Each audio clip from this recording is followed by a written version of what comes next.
নমস্কার, আমি অদিতি। আপনারা দেখছেন শিলিগুড়ি নিউজ টিভি। আজ 2রা সেপ্টেম্বর, মঙ্গলবার। রইল আজকের বাছাই করা সবচেয়ে বড় 10টি প্রধান খবর। শুরুতেই দেখে নিন হেডলাইন্স। বিজেপির কথায় মঞ্চ খুলছে না সেনা, খবর পেয়ে মেয়ো রোডে ছুটে গেলেন মমতা। বাংলার বুকে উঠল পাকিস্তানের পতাকা, দেখা মাত্রই প্রতিবাদে নামল বিজেপি। আসল সত্য সামনে আসতেই একদিকে নরেন্দ্র মোদীকে রাজকীয় সংবর্ধনা, অন্যদিকে শেহবাজ শরীফকে চূড়ান্ত বেইজ্জত করলেন শি জিনপিং। কৃষ্ণনগরের ঈশিতা খুনে গ্রেফতার প্রেমিক দেশরাজ, পৈতৃক বাড়িতেই 7 দিন লুকিয়ে। কংগ্রেস কার্যালয় ভেঙে এখনো গায়েব রাকেশ সিং, বাবাকে না পেয়ে ছেলেকে গ্রেফতার করল পুলিশ। রুশ তেল কিনে ভারতে ব্রাহ্মণরা মুনাফাখোর, ট্রাম্পের বুদ্ধিদাতার মন্তব্যে জ্বলছে দেশ। ব্রিটিশদের মতোই ধর্মই অস্ত্র আমেরিকার। অযোগ্য শিক্ষকের তালিকায় এবার বিজেপি নেতা স্ত্রীর নাম, বীরভূমে চাঞ্চল্য। প্রদেশ কংগ্রেস কার্যালয়ে হামলার অভিযোগে রাকেশ সিং অভিযুক্ত, রাজ্যে তীব্র শোরগোল। ওড়িশায় বাংলায় কথা বলায় মালদহের শ্রমিক আক্রান্ত, পুলিশের বিরুদ্ধেও মারধরের অভিযোগে তীব্র শোরগোল। বনগাঁতে বিজেপির উস্কানি, তৃণমূল কর্মীদের হাঁটু ভাঙার হুঁশিয়ারি। মৌসুম ভবনের পূর্বাভাস, দেশের অধিকাংশ জায়গায় স্বাভাবিকের বেশি বৃষ্টি, পুজোর সময় সতর্কতা। উত্তরবঙ্গ মন্ত্রী উদয়ন গুহের হুঁশিয়ারি, শ্রমিক হেনস্থা ইস্যুতে বিজেপির বিরুদ্ধে তীব্র বার্তা। বাঁকুড়া 2 নম্বর ব্লকের সবুজঝড়, তৃণমূলের একক দখল সমবায় সমিতিতে। হাওড়ার নদীতে স্নান করতে গিয়ে যুবকের মৃত্যু, বন্ধুর বাড়ির পাশেই ঘটল দুর্ঘটনা। কৃষ্ণনগরের ছাত্রী খুন, দেশরাজের আশ্রয়দাতা কুলদীপ সিং গ্রেপ্তার, জিজ্ঞাসাবাদ চলছে। 75তম জন্মদিনে মোদির নামে সেবা পাখওয়াড়া অভিযান, দেশ জুড়ে জনসংযোগ ও সেবামূলক কর্মসূচি। আপনাদের কাছে একান্ত অনুরোধ রইল, আমরা আপনাদের কাছে প্রতিদিন সঠিক, নিরপেক্ষ ও সংক্ষিপ্ত খবর পৌঁছে দেওয়ার চেষ্টা করি। যদি আমাদের এই ছোট্ট চেষ্টা ভালো লাগে তাহলে একটা লাইক দিয়ে পাশে থাকার বার্তা দিন। আপনাদের একটা লাইক আমাদের আরো ভালোভাবে কাজ করার অনুপ্রেরণা দেবে। চলুন এখন দেখে নেওয়া যাক বিস্তারিত সংবাদ। মেয়ো রোডে তৃণমূলের ভাষা আন্দোলনের মঞ্চ খুলেছে সেনাবাহিনী। সোমবার দুপুরে সেই খবর পেয়ে সেখানে ছুটে গেলেন তৃণমূল সুপ্রিমো মমতা বন্দ্যোপাধ্যায়। তাকে দেখেই অবশ্য সেনাবাহিনীর জওয়ানরা চলে যান। দ্রুত ঘটনাস্থলে গিয়ে এ নিয়ে বিজেপির উদ্দেশ্যে ক্ষোভ উগরে দিলেন মমতা। বলেন, সেনাবাহিনীর দোষ নেই, তারা আমাদের বন্ধু। বিজেপির কথায় তারা এই কাজ করেছে। বিজেপি সেনাকে রাজনৈতিক উদ্দেশ্যে ব্যবহার করছে। কেন তৃণমূলকে না জানিয়ে সেনার এই কাজ? সেই প্রশ্ন তুলে মমতার বক্তব্য, আপত্তিজনক কিছু থাকলে আমরা নিজেরাই মঞ্চ খুলে দিতাম। এই ঘটনার পরে ভাষা আন্দোলনের ধর্নাস্থল পৃথক করে দিলেন তৃণমূল সুপ্রিমো। জানালেন, এবার থেকে মেয়ো রোডে আর নয়, রানিয়া লাশমনি এভিনিউতে ভাষা সন্ত্রাসের বিরোধিতা চলবে। আজ সেনার জবরদস্তিতে মঞ্চ ভেঙে দেওয়ার প্রতিবাদে মঙ্গলবার রাজ্যের প্রতি ব্লকে পঞ্চায়েতে প্রতিবাদ মিছিল হবে বলে ঘোষণা করেন মমতা বন্দ্যোপাধ্যায়। মেয়ো রোডের ভাঙা মঞ্চে মমতা বন্দ্যোপাধ্যায়। সোমবার দুপুর 3টে নাগাদ ধর্মতলা লাগোয়া মেয়ো রোডে তৃণমূলের ভাষা আন্দোলনের মঞ্চে আচমকায় পৌঁছে যায় সেনাবাহিনী। মঞ্চটি খুলে দেওয়া হয়। সেখানে উপস্থিত তৃণমূল নেতা কর্মীরা রুখে দাঁড়ালেও সেনা মঞ্চ সরিয়ে দেয় বলে অভিযোগ। খবর পেয়ে সেখানে ছুটে যান তৃণমূল সুপ্রিমো মমতা বন্দ্যোপাধ্যায়। সঙ্গে মন্ত্রী ফিরহাদ হাকিম, অরূপ বিশ্বাস, মেয়র পরিষদ দেবাশিস কুমাররা। ভাঙা মঞ্চে দাঁড়িয়ে মমতা বলেন, আমাদের মাইকের কানেকশন কেটে দিয়েছে, প্যান্ডেল খুলে দিয়েছে, স্টেজ ভেঙে দিয়েছে। সেনার বিরুদ্ধে কিছু বলার নেই আমার, ওরা আমাদের গর্ব। কিন্তু ওদের যখন বিজেপির কথায় চলতে হয় তখন সেটা দুর্ভাগ্যের। তৃণমূল নেত্রীর স্পষ্ট অভিযোগ, বিজেপি স্বরাষ্ট্র মন্ত্রীর কথাই করেছে কাজ। এটা বিজেপি করেছে। মঙ্গলবার আমাদের কর্মসূচি ছিল, আজ এই মঞ্চটা খুলে দেওয়া হলো। আমরা জানি এটা সেনার এলাকা, রেলের এলাকা কিছুটা। আমরা তাদের বিরক্ত করতে চাই না, কিন্তু এটার পেছনে দায়ী বিজেপি সরকার। বিজেপি প্রমাণ করে দিল যে সেনাকে ওরা এভাবেই কাজে লাগায়। মনে রাখুন, যতটা করবেন তার পাল্টা জবাবও পাবেন। যদিও মঞ্চ খোলা নিয়ে সেনার তরফে সিপিআর গ্রুপ ক্যাপ্টেন হিমাংশু তিওয়ারির দাবি, এখানে 3 দিনের বেশি কর্মসূচি করতে হলে প্রতিরক্ষা মন্ত্রকের অনুমতি নিতে হয়। 2 দিনের জন্য অনুমতি দেওয়া হয়েছিল, ওই মঞ্চ 1 মাস ধরে রেখে দেওয়া হয়। আয়োজকদের কাছে মঞ্চ খোলার আবেদন জানানো হলেও খোলা হয়নি। কলকাতা পুলিশকে জানিয়েই সেনার তরফে মঞ্চ খোলার উদ্যোগ নেওয়া হয়েছে। সেনার এই দাবি উড়িয়ে মমতা পাল্টা বলেন, সেনাকে বলবো, আপনারা মানুষের গর্ব। বিজেপির হাতের পুতুল হয়ে নোংরা খেলায় নামবেন না। এই মঞ্চ ভেঙে ফেলায় তৃণমূল নেত্রী আরো জানান, এবার মোদীর অনুমতি নিতে হয় এমন কোনো জায়গায় আমরা আর কর্মসূচি করব না। আমি মানুষের পারমিশন নিয়ে চলি, ভাষা আন্দোলন চলবে। এবার রানী রাসমণি রোডে হবে প্রতিবাদ, তবে মানুষের যাতায়াতের সুবিধায় দরিনা ক্রসিং ছেড়ে আন্দোলন চালাতে হবে বলে ঘোষণা করেছেন মমতা বন্দ্যোপাধ্যায়। পশ্চিমবঙ্গের কুলটির বরাকর করিমডাঙ্গা এলাকার একটি জিও টাওয়ারে ইসলামিক পতাকা উড়তে দেখা যাওয়ার তীব্র উত্তেজনা সৃষ্টি হয়েছে।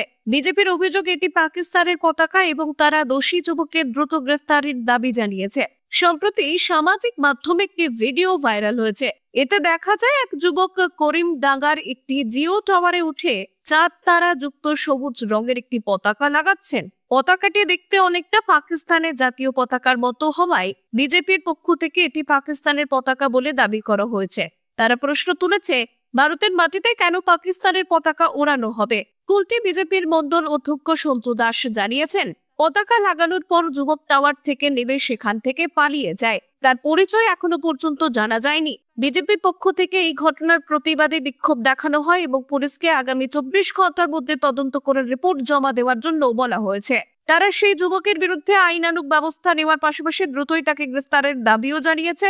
ভাইরাল ভিডিও এবং স্থানীয়দের দাবি অনুযায়ী পতাকায় চাঁদ তারা রয়েছে এবং এর রঙও পাকিস্তানের পতাকার মতো সবুজ। তবে একটি গুরুত্বপূর্ণ পার্থক্য হলো পাকিস্তানের জাতীয় পতাকার বাম দিকে একটি সাদা অংশ থাকে, যা এই পতাকায় ছিল না। এই পার্থক্য থেকে বোঝা যায় যে এটি আসলে একটি ইসলামিক পতাকা, পাকিস্তানের জাতীয় পতাকা নয়। এই ধরনের ঘটনাগুলো প্রায়শই ভুল বোঝাবুঝি এবং রাজনৈতিক বিতর্কের জন্ম দেয়। পুলিশ ইতিমধ্যে এই ঘটনাটির তদন্ত শুরু করেছে।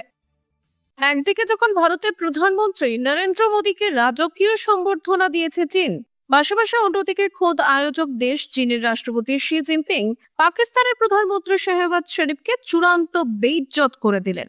এসসিও শীর্ষ সম্মেলন দেশগুলির রাষ্ট্রনায়কেরা যখন পরস্পরের মধ্যে মত বিনিময় করছিলেন, তখন রুশ প্রেসিডেন্ট ভ্লাদিমির পুতিনের সঙ্গে কথা বলতে বলতে হেঁটে যাচ্ছিল শি জিনপিং।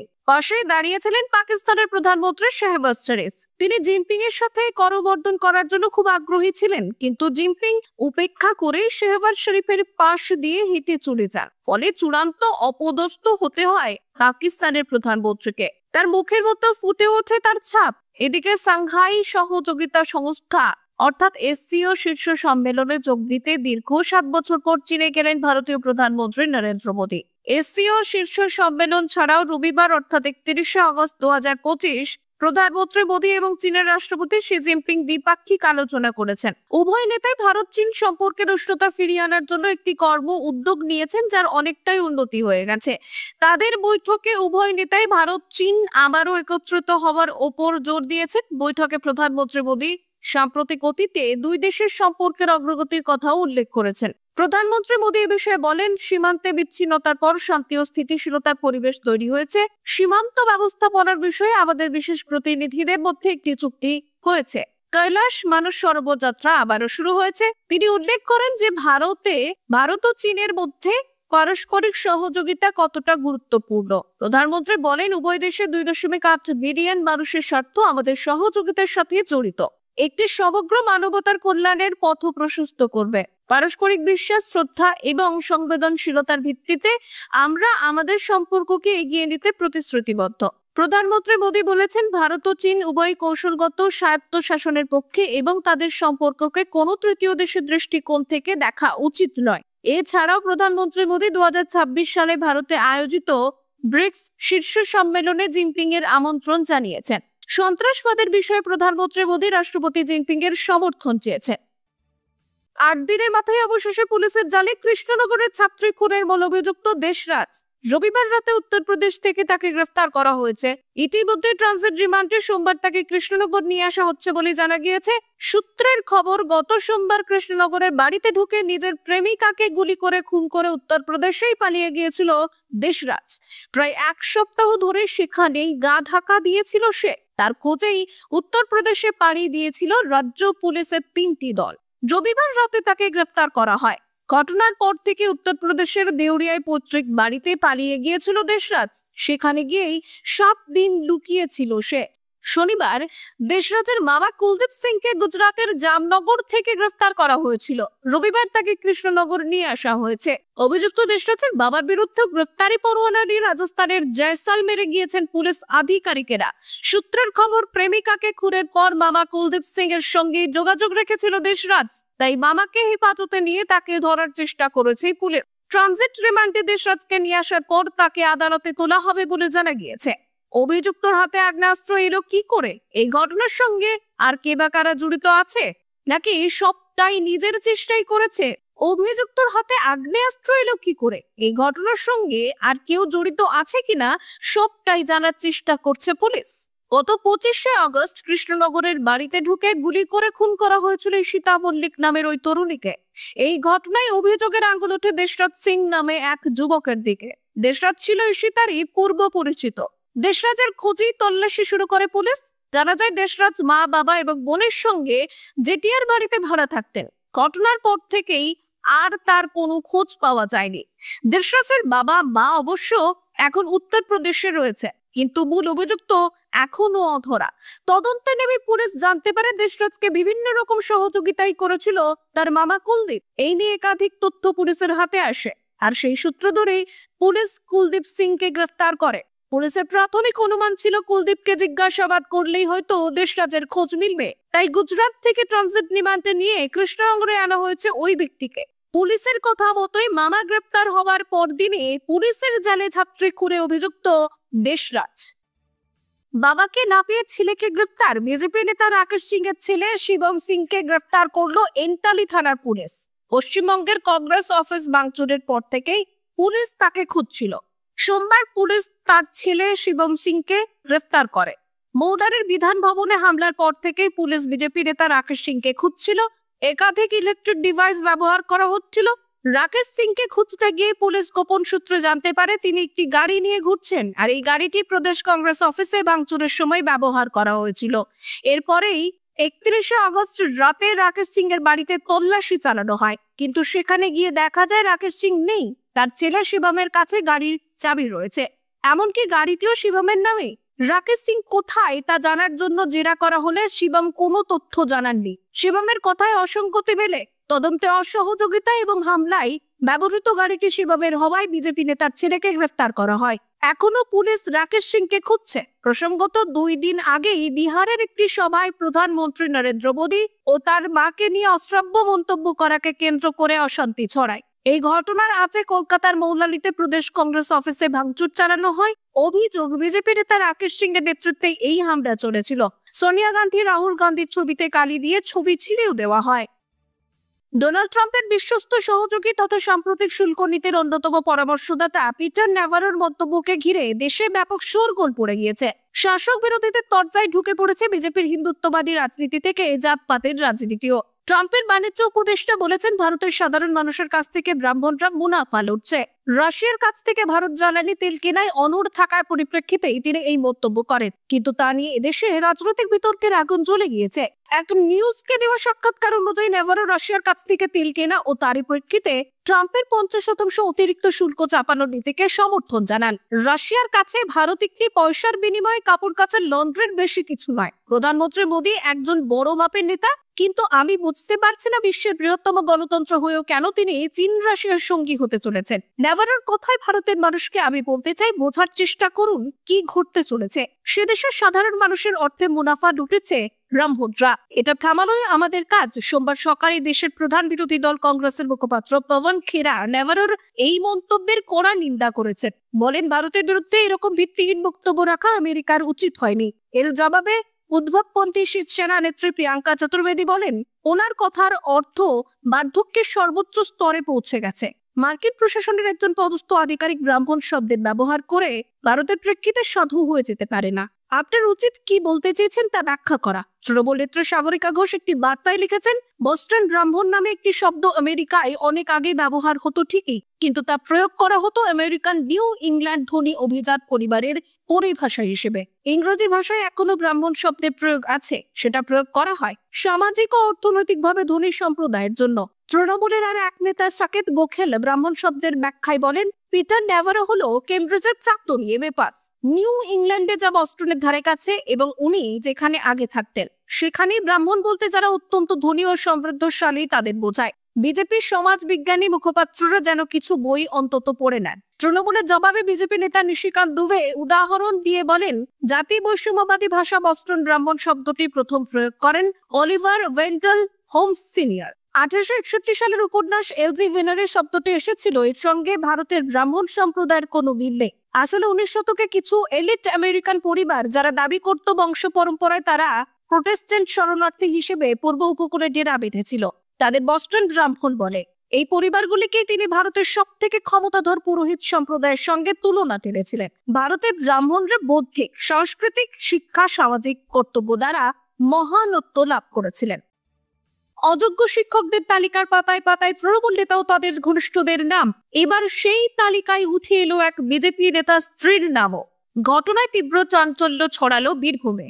স্কুল সার্ভিস কমিশনের প্রকাশিত অযোগ্য প্রার্থীদের তালিকার 653 নম্বরে নাম রয়েছে লক্ষ্মী বিশ্বাসের। তিনি বীরভূম জেলা বিজেপির কোষাধ্যক্ষ সুরজিৎ সরকারের স্ত্রী।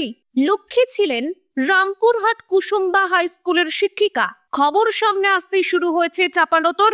সুরজিৎ সরকার ইতিমধ্যেই সিবিআই এর দ্বারস্থ হয়েছেন বলেই মিলেছে খবর। তবে রামপুরহাটের বাড়িতে গিয়ে লক্ষ্মী বা সুরজিৎ কাউকে পাওয়া যায়নি। দুজনেই এখন কলকাতায় রয়েছেন বলেই জানা গিয়েছে। এই প্রসঙ্গে তৃণমূল নেতা অনুব্রত মণ্ডল মন্তব্য করতে চাননি। তৃণমূল বিধায়ক বিকাশ রায় চৌধুরী বলেন, বিষয়টি তার জানা নেই, খোঁজ নেবেন তিনি। অন্যদিকে বিজেপি নেতৃত্বের দাবি লক্ষ্মীর নাম তালিকায় থাকা উচিত নয়। বীরভূম জেলা সভাপতি ধ্রুব সাহা এই বিষয়ে বললেন, তিনি অত্যন্ত মেধাবী ছাত্রী, এটা নিছকই রাজনৈতিক ষড়যন্ত্র। অযোগ্য শিক্ষকের তালিকায় বিজেপি নেতা স্ত্রীর নাম ফাঁস হতেই বীরভূমের রাজনীতিতে উত্তেজনা চরমে। বিধানসভা নির্বাচনের আগে উত্তপ্ত বাংলার রাজনীতি। প্রদেশ কংগ্রেস কার্যালয়ে হামলার ঘটনায় অভিযোগের কেন্দ্রে বিজেপি নেতা রাকেশ সিং। তার বিরুদ্ধে অস্ত্র আইন সহ একাধিক ধারায় এফআইআর দায়ের হয়েছে। ঘটনায় শোরগোল রাজনৈতিক মহলে। কংগ্রেসের অভিযোগ, গত শুক্রবার সকাল 11:30 নাগাদ রাকেশ সিং প্রায় 30 জন অনুগামীকে নিয়ে বিধান ভবনে ঢুকে তাণ্ডব চালান। রাহুল গান্ধী ও মল্লিকার্জুন খড়গের পোস্টার ব্যানার ছিঁড়েও ফেলা হয়, ছবিতে কালি লাগানো হয়। কংগ্রেসের দাবি, প্রধানমন্ত্রীকে আক্রমণ প্রসঙ্গে গন্ডগোল বাঁধিয়েই হামলা চালান তিনি। অন্যদিকে বিজেপি রাজ্য সভাপতি শ্রমিক ভট্টাচার্য বলেন, প্রধানমন্ত্রীকে নিয়ে কটূক্তি কর্মীদের আবেগ আহত করেছে, তাই প্রতিবাদ স্বাভাবিক, তবে পতাকা জ্বালানো দলের কর্মসূচি নয়। তার দাবি, রাকেশের বিরুদ্ধে পুলিশের মামলা রাজনৈতিক উদ্দেশ্য প্রণোদিত। প্রদেশ কংগ্রেস সভাপতি শুভঙ্কর সরকার কড়া ভাষায় পাল্টা আক্রমণ করে বলেন, রাহুল গান্ধীকে ভয় পেয়ে বিজেপি হামলা চালিয়েছে। তার অভিযোগ, বিজেপি একটি বর্বর দল। এদিকে ঘটনায় রাকেশ সিং এর 3 অনুগামীকে গ্রেফতার করেছে পুলিশ, তবে মূল অভিযুক্ত এখনো অধরা। তার খোঁজে পুলিশ তল্লাশি চালাচ্ছে। ওড়িশায় ফের আক্রান্ত বাংলার পরিযায়ী শ্রমিক। অভিযোগ, বাংলায় কথা বলায় বেধড়ক মারধরের শিকার হয়েছেন মালদহের গাজল থানার চিলিমপুরের বাসিন্দা বিনয় বেসরা। গুরুতর আহত ওই শ্রমিক কোনো মতে বাড়ি ফিরেছেন। ঘটনায় এলাকায় চরম ক্ষোভ ছড়িয়েছে। পরিবার সূত্রের খবর, প্রায় 15 দিন আগে কাজে ওড়িশায় বালিশ চন্দ্রপুর এলাকায় গিয়েছিলেন বিনয়, আর সেখানেই অন্যান্য শ্রমিকদের সঙ্গে বাংলায় কথা বলছিলেন তিনি। স্থানীয় গ্রামবাসীরা তাকে বাংলাদেশি দেখে এলো পাথারি মারধর করে বলে অভিযোগ। হামলার পর পুলিশ সেখানে গেলেও আক্রমণকারীদের বিরুদ্ধে ব্যবস্থা না নিয়ে বিনয়কে থানায় নিয়ে যাওয়া হয়। পরিবারের দাবি, সেখানেও নাকি তাকে নির্মমভাবে মারধর করা হয়। 2 পায়ে আঘাত লাগায় তিনি হাঁটতেও পারছিলেন না। পরে তাকে ছেড়ে দেওয়া হয়। আতঙ্কিত অবস্থায় বিনয় মালদহে ফিরে আসেন। বর্তমানে তার চিকিৎসা চলছে। ঘটনায় ক্ষোভের সরব হয়েছে তৃণমূল। গাজল পঞ্চায়েত সমিতিতে সাংবাদিক বৈঠক করে তৃণমূল নেতৃত্বের অভিযোগ, বিজেপি শাসিত রাজ্যে বাঙালিদের ওপর হামলা বেড়েই চলেছে। কেন্দ্র সরকার ব্যবস্থা না নিলে বৃহত্তর আন্দোলনের হুঁশিয়ারি দেওয়া হয়েছে। অন্যদিকে গাজলের বিজেপি বিধায়ক চিন্ময় দেববর্মন দাবি করেছেন, এটি বিরোধীদের ষড়যন্ত্র। বিজেপি শাসিত রাজ্যে বাঙালিদের ওপর হামলার অভিযোগ তিনি মানতে পারছেন না। 26 ভোটের আগে ফের উত্তপ্ত হয়ে উঠল বনগাঁর রাজনীতি। শনিবার বিজেপির এক কর্মী সভায় দলের প্রাক্তন সাংগঠনিক জেলা সভাপতি দেবদাস মণ্ডল প্রকাশ্যে উস্কানি দেন। বনগাঁ সাংসদ তথা কেন্দ্রীয় মন্ত্রী শান্তনু ঠাকুরের সামনেই তিনি কর্মীদের উদ্দেশ্যে বলেন, তৃণমূল কর্মীরা যদি বিজেপির কারো গায়ে হাত তোলে তবে লাঠি দিয়ে তাদের হাঁটুর মালাই চাকি ভেঙে দিন। এমনকি মামলা হলে খরচও তিনি বহন করবেন বলেও আশ্বাস দেন। প্রসঙ্গত, সভায় উপস্থিত ছিলেন সাংসদ শান্তনু ঠাকুর, বনগাঁর বিধায়ক ও নতুন জেলা সভাপতি বিকাশ ঘোষ। দেবদাস মণ্ডলের মন্তব্যের সঙ্গে সায় দিয়ে বিকাশ ঘোষ বলেন, প্রতিটি ক্রিয়ারই প্রতিক্রিয়া আছে। বিজেপি হাতে চুরি পরে বসে নেই। সাংসদ শান্তনু ঠাকুরও এই বক্তব্যকে সমর্থনও করেন। বিজেপি নেতাদের এই হুঁশিয়ারিতেই জেলায় রাজনৈতিক তাপমাত্রাও চড়েছে। তৃণমূল অবশ্য মন্তব্যকে গুরুত্ব দিতে নারাজ। জেলা পরিষদের সদস্য শুভজিৎ দাস এ বিষয়ে বলেন, ওরা ভাঙে আমরা গড়ি। বিজেপির কাজই হলো অপসংস্কৃতি ছড়ানো। রাজনৈতিক মহলের মতে এ ধরনের উস্কানিমূলক বক্তব্য আগামী বিধানসভা নির্বাচনের আগে উত্তেজনা আরো বাড়াতে পারে। বনগাঁ জুড়ে এখন আলোচনার কেন্দ্রবিন্দু বিজেপি নেতার এই হাঁটু ভাঙা মন্তব্য। মৌসুম ভবনের বার্ষিক পূর্বাভাসে বলা হয়েছে, সার্বিকভাবে দেশে স্বাভাবিকের থেকে বেশি বৃষ্টি হতে পারে। দীর্ঘকালীন গড়ের থেকে 109% বেশি বৃষ্টিরও সম্ভাবনা রয়েছে। দেশের অধিকাংশ অঞ্চলে স্বাভাবিক বা স্বাভাবিকের বেশি বৃষ্টি হবে। তবে উত্তর পূর্ব ভারত, উত্তর ভারতের কিছু অংশ এবং দক্ষিণ ভারতের গভীর এলাকার কয়েকটি জায়গায় স্বাভাবিকের কম বৃষ্টি হতে পারে। বিশেষ করে উত্তরবঙ্গের কিছু জেলায় পুজোর মাসে স্বাভাবিকের থেকে কম বৃষ্টি হতে পারে, কিন্তু দক্ষিণবঙ্গের অধিকাংশ জায়গায় বেশি বৃষ্টির সম্ভাবনা রয়েছে। মৌসুম ভবনের পূর্বাভাস অনুযায়ী পশ্চিমবঙ্গে একাংশে বৃষ্টির তীব্রতা কিছুটা বেশি থাকতে পারে। তবে 18 সেপ্টেম্বর পর্যন্ত কোনো বড় ধরনের ভারী বৃষ্টি হবে না। মহালয়ার সময় দক্ষিণবঙ্গ ও প্রতিবেশী ঝাড়খণ্ডে বেশি বৃষ্টি হতে পারে, যা স্থানীয় কিছু এলাকায় বন্যার আশঙ্কা তৈরি করতে পারে। তাপমাত্রার দিক থেকে যদি দেখি, তাহলে দেখা যাচ্ছে পশ্চিম, মধ্য, উত্তর পশ্চিম ও দক্ষিণ ভারতের বেশিরভাগ জায়গায় গড় তাপমাত্রা স্বাভাবিক বা কম থাকবে, কিন্তু পূর্ব, মধ্য, পূর্ব, উত্তর পূর্ব এবং উত্তর পশ্চিম ভারতের কিছু অংশে স্বাভাবিকের থেকে বেশি তাপমাত্রা থাকতে পারে। উত্তর ও দক্ষিণবঙ্গের কিছু জায়গায় তাপমাত্রা স্বাভাবিকের থেকে বেশি থাকার সম্ভাবনাও রয়েছে। পুজোর আবহাওয়া সম্পর্কে চূড়ান্ত তথ্য মহালয়ার নাগাদ আরো স্পষ্ট হবে। রাজ্যের রাজনীতি ফের উত্তপ্ত। তৃণমূল কংগ্রেসের অভিযোগ, দিল্লি, ওড়িশা, অন্যান্য বিজেপি শাসিত রাজ্যে বাংলার পরিযায়ী শ্রমিকদের নিয়মিত হয়রানি করা হচ্ছে। ভাষার কারণে বাংলাদেশি বলে তাদের প্রতারণা ও বিতাড়নের ঘটনাও ঘটছে। আর এই ইস্যুকেই কেন্দ্র করে সরাসরি হুঁশিয়ারি দিয়েছেন উত্তরবঙ্গ উন্নয়ন মন্ত্রী উদয়ন গুহ। তিনি বলেন যে, গ্রাম থেকে মানুষ বিজেপি শাসিত রাজ্যে গিয়ে অত্যাচারিত হবে, সেই এলাকায় হুলিয়া জারি করতে হবে। প্রয়োজনে 144 ধারা জারি করে বিজেপি কর্মীদের প্রবেশ নিষিদ্ধ করা হবে। মন্ত্রীর এই মন্তব্যে ইতিমধ্যেই রাজনীতিতে চাঞ্চল্যের সৃষ্টি হয়েছে। তৃণমূল দাবি করেছে, এই ধরনের ঘটনা প্রতিদিন ঘটে। সংসদেও তৃণমূল সাংসদরা বিষয়টি তুলেও ধরেছেন। বিপরীতে কোচবিহার জেলা বিজেপির সহ সভাপতি বিরাজেন্দ্র বসু অভিযোগ উড়িয়ে দিয়েছেন। তার বক্তব্য, বিজেপি চায় না কোনো শ্রমিক হয়রানির শিকার হোক, এটি রাজনৈতিক প্রয়োজনে রচিত অল্প কাহিনী। রাজনৈতিক মহলের মতে উদয়ন গুহর মন্তব্যে নতুন মাত্রা যোগ হয়েছে। গ্রামে গ্রামে বিজেপি কর্মীদের প্রবেশ বন্ধের ডাক দিয়ে মন্ত্রী প্রকাশ্যে হুঁশিয়ারি দিয়েছেন। এখন পরিস্থিতি আরো উত্তপ্ত হওয়ার আশঙ্কা রাজনৈতিক মহলে তৈরি হয়েছে।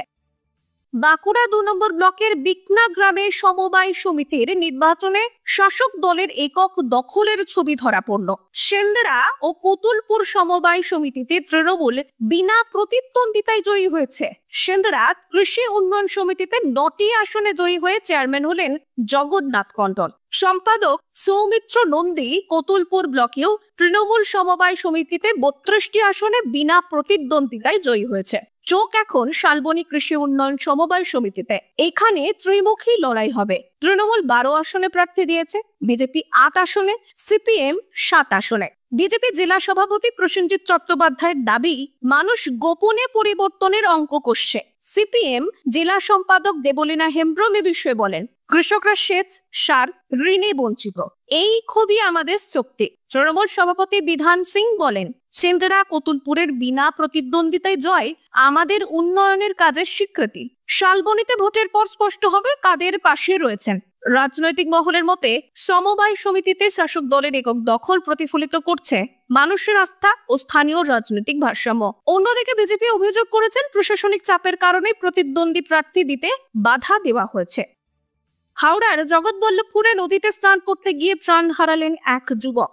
মৃতের নাম দেবাশিস মণ্ডল। তিনি হাওড়ার কোনা এলাকার বাসিন্দা।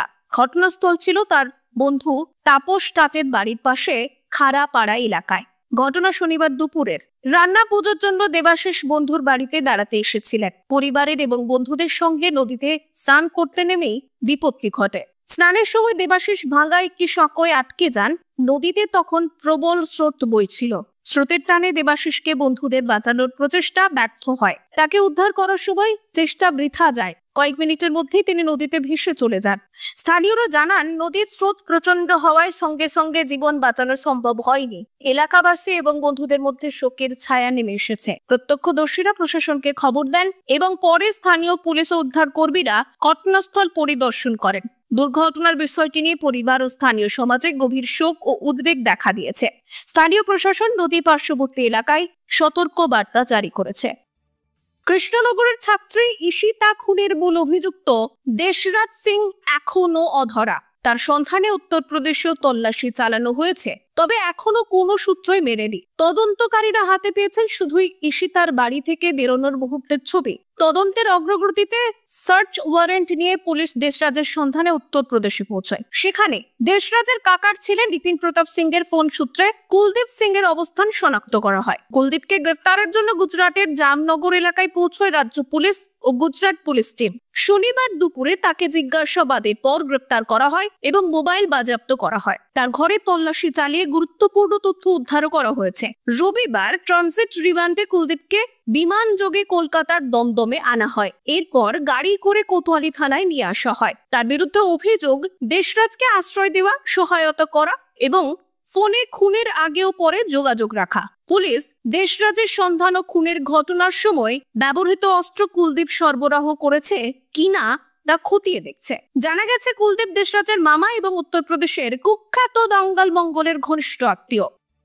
আগামী 17 সেপ্টেম্বর প্রধানমন্ত্রী নরেন্দ্র দামোদর দাস মোদী 75 বছরে পৌঁছবেন। এই উপলক্ষে দেশ জুড়ে বিশেষ কর্মসূচি হাতে নিয়েছে বিজেপি। কর্মসূচির নাম রাখা হয়েছে সেবা পাখওয়াড়া অভিযান, যা মূলত জনসংযোগ ও সেবামূলক কর্মকাণ্ডকে কেন্দ্র করে। দিল্লিতে দলের সর্বভারতীয় দপ্তরে ইতিমধ্যেই কর্মশালারও আয়োজন করা হয়েছে, যেখানে বিভিন্ন রাজ্যের বাছাই করা পদাধিকারী উপস্থিত ছিলেন। 17 সেপ্টেম্বর থেকে শুরু হবে এই অভিযান, যা চলবে 25 ডিসেম্বর পর্যন্ত। উল্লেখযোগ্যভাবে 25 ডিসেম্বর প্রাক্তন প্রধানমন্ত্রী প্রয়াত অটল বিহারী বাজপেয়ীর জন্মদিনও। কর্মসূচিতে রয়েছে নরেন্দ্র ম্যারাথন, যা প্রথম রাজ্য স্তরে এবং পরে জেলা ভিত্তিক আয়োজন হবে। মহালয়ার দিন 21 সেপ্টেম্বর বিশেষ কর্মসূচির মাধ্যমে বিশিষ্ট ব্যক্তিদের সঙ্গে আলোচনা হবে প্রধানমন্ত্রী কেমন ভাবে দেশের মানুষের জন্য জীবন উৎসর্গ করেছেন তা নিয়ে।